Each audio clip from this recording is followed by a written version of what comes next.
majority of the kids in my neighborhood, number one, their fathers are probably dead or in prison.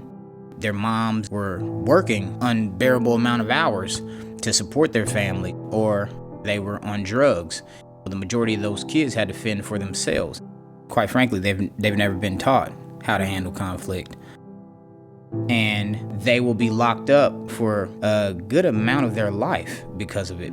The current system and what's used in most places is a punitive system. If it worked well, our prisons wouldn't be full of, what was our former children. The Center for Peace and Justice finally offered something that I thought held students to high standards behaviorally, but provided a different vehicle for getting there. The Center for Peace and Justice has several initiatives and programs that they are invested in.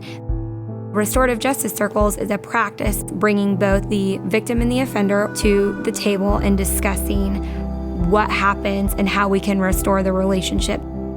I think all you have to do to know if there's a school-to-prison pipeline is look at the data.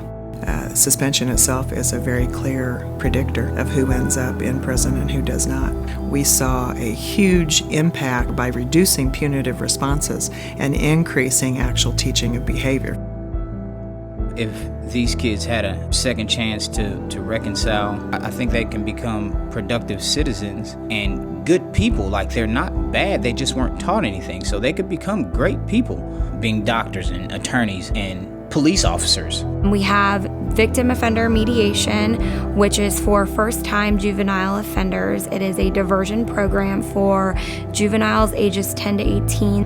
It is an alternative to the juvenile justice system.